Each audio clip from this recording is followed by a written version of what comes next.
चलिए आज हम बहुत ही महत्वपूर्ण लाइब्रेरी के बारे में पढ़ते हैं जिसका नाम है पैंडा। तो हम एक प्रॉब्लम लेते हैं, एक रॉ डेटा को लेते हैं और उसको हम एक स्ट्रक्चर डेटा एक एक्सेल सीट में उसको प्रेजेंट करते हैं using the Python library pandas. तो पैंडा क्या करेगा कि हमारा जो रॉ डेटा होगा उसको एक स्ट्रक्चर में कन्वर्ट कर देगा। थोड़ा सा इसको पहले हम समझ लेते हैं। अगर हम रॉ डेटा की बात कर रहे हैं तो जैसे हम रॉ डेटा में एग्जांपल ले लेते हैं डिक्शनरी।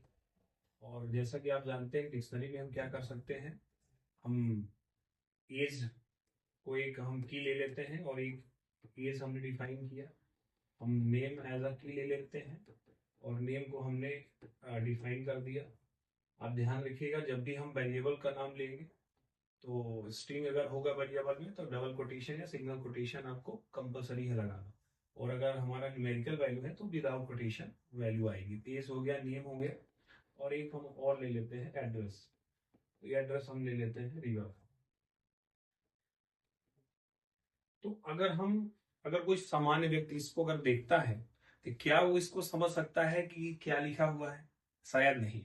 लेकिन अगर ये स्ट्रक्चर्ड वे पे अगर इसको लिखा जाए, अगर वो टेबल पे ऐसा लिख जाए कि नेम, एज और एड्रेस, और यहाँ पे अगर हमने मेंशन किया, नेम में हमने मेंशन कर दिया टेक और एज में हमने मेंशन कर दिया 30 और एड्रेस में हमने मेंशन कर दिया रीवा, तो शायद है कि वो व्यक्ति इस चीज को समझ सके। तो ये तो एक छोटा सा एग्जांपल है। मान लीजिए कि हमारे पास लाखों करोड़ों ऐसे डेटा सीरीज पड़े हुए हैं जिसको हमको एक अरेंज अरेंज करना है, जिससे हम एक मीनिंगफुल इंफॉर्मेशन को निकाल सके। हम चाहते हैं कि एक हमारे पास चार्ट प्रिपेयर हो जाए, एक हमारे पास बार ग्राफ प्रिपेयर हो जाए, हिस्टोग्राम प्रिपेयर हो जाए। तो इन सबको प्रिपेयर करने के लिए हमको पैंडास का, नंपाई का मदद लेना पड़ेगा, ऐसी लाइब्रेरी का मदद लेना पड़ेगा जो हमारे रॉ डेटा को स्ट्रक्चर डेटा में कन्वर्ट करे और हम उससे मीनिंगफुल इनसाइट को निकाल सके। तो चलिए हम कोड के माध्यम से इसको समझते हैं।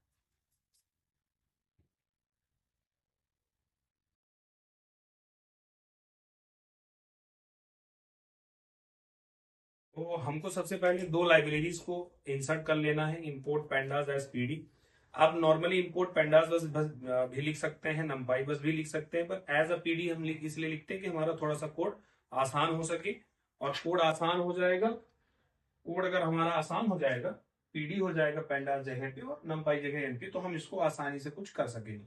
तो सबसे पहले हम एक डिक्शनरी बना लेते हैं और डिक्शनरी का नाम हम अभी डिक्ट वन करके हमने दे दिया है। इसके लिए हमको एक डिक्शनरी हमको क्रिएट कर लेना है और एक ब्रैकेट हमारा करली ब्रैकेट लगेगा, इस बात को आप ध्यान रखेंगे। तो एक हम ले लेते हैं, पहले नंबर में हमने लिया, हमने नेम ले लिया और इसको हमने कोटेशन पे लगा दिया नेम। एज अ की हमने लिया, कॉलन लगाया, नेम में हमने लिखा टिक। आप नाम कुछ भी दे सकते हैं। और इसके बाद हम क्या करेंगे, एज हमने ले लिया, ठीक है। एज को भी हमने डिफाइन किया और एज लेने के बाद क्या करना है, एक ध्यान रखिएगा, कॉमा जरूर आप मत भूलिएगा, है ना। सेपरेटर दिखाने के लिए हमें कॉमा का इस्तेमाल करना पड़ेगा, ठीक है। तीसरा हमने एड्रेस ले लिया। अब ये की है, क्योंकि आपको ये पता होना चाहिए डिक्शनरी एक की वैल्यू पेयर होता है, जिसमें हमको एक की होती है, उसकी वैल्यू होती है और उन्हीं दोनों का एक पेयर बनता है, तभी हमारी डिक्शनरी बनता है। अदरवाइज अगर हमारी सिर्फ वैल्यू वैल्यू होगी तो क्या बन जाएगा, लिस्ट बन जाएगा।